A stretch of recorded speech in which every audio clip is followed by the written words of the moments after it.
শুরু হয়েছে গঙ্গাসাগর মেলা।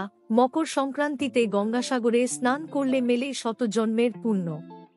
8ই জানুয়ারি সোমবার থেকে শুরু হয়েছে এই বছরের গঙ্গাসাগর মেলা। কপিল মুনির আশ্রম প্রাঙ্গণ ভরে উঠছে অজস্র মানুষের সমাগমে। দেশ বিদেশ থেকে প্রতি বছরের মতো এখানে পুণ্যলাভের আশায় জড়ো হচ্ছে ভক্তরা। জেনে নিন গঙ্গাসাগরে মকর সংক্রান্তিতে পুণ্যস্নানের মাহাত্ম্য। গত সোমবার 8ই জানুয়ারি থেকে শুরু হয়েছে গঙ্গাসাগর মেলা। প্রায় প্রতি বছর 14 জানুয়ারি মকর সংক্রান্তি হলেও এই বছর 15ই জানুয়ারি পড়েছে মকর সংক্রান্তি। আগের রাতে সূর্য মকর রাশিতে গোচর করবে। সেই কারণে উদয়া তিথি অনুসারে 15ই জানুয়ারি হবে সংক্রান্তি। সেদিন ভোরে সাগর সঙ্গমের পুণ্য স্নান সারবেন ভক্তরা।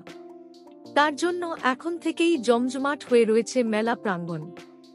দেশের বিভিন্ন অঞ্চল থেকে তো বটেই, এমনকি কানাডা এবং জাপানের মতো আরও অনেক দেশ থেকে গঙ্গাসাগর মেলা দেখতে প্রতি এসেছেন অগুনতি মানুষ। কথায় বলে, সব তীর্থ বারবার, গঙ্গাসাগর একবার।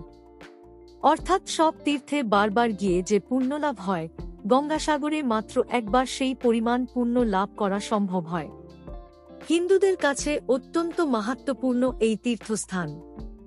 গঙ্গা নদী এখানে সাগরে এসে মিশেছে, তাই এই স্থানের নাম গঙ্গাসাগর। দক্ষিণ 24 পরগনা জেলায় কপিল মুনির আশ্রম প্রাঙ্গণে 8ই জানুয়ারি থেকে 17ই জানুয়ারি পর্যন্ত চলবে গঙ্গাসাগর মেলা। এই বছর অন্তত 40 লক্ষ পুণ্যার্থী আসবেন বলে আশা করা হচ্ছে। মেলায় বহু মানুষের ভিড়ে যাতে কোনো দুর্ঘটনা ঘটে না যায়, তা নিশ্চিত করতে নিরাপত্তা ব্যবস্থা নিশ্ছিদ্র রাখার চেষ্টা করেছে পশ্চিমবঙ্গ প্রশাসন। কুম্ভ মেলার পরে গোটা গঙ্গাসাগরেই কোনো একটি উৎসব উপলক্ষে এত মানুষ জড় হন। মুখ্যমন্ত্রী মমতা বন্দ্যোপাধ্যায় নিজে গঙ্গাসাগর মেলার আয়োজন খুঁটিয়ে দেখে এসেছেন। পুরাণ অনুসারে অযোধ্যার ইক্ষ্বাকু বংশের রাজা ছিলেন সাগর। সাগর রাজার অশ্বমেধ যজ্ঞের ঘোড়া চুরি করে গঙ্গাসাগরে কপিল মুনির আশ্রমের কাছে সেগুলি লুকিয়ে রাখেন দেবরাজ ইন্দ্র।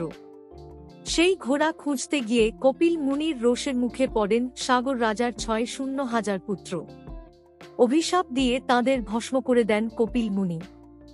সাগর রাজার নাতি তাঁর পূর্বপুরুষদের প্রাণ ফিরিয়ে দিতে অনুরোধ করলে কপিল মুনি তাঁকে বলেন গঙ্গা নদীকে স্বর্গ থেকে মর্তে নিয়ে আসতে।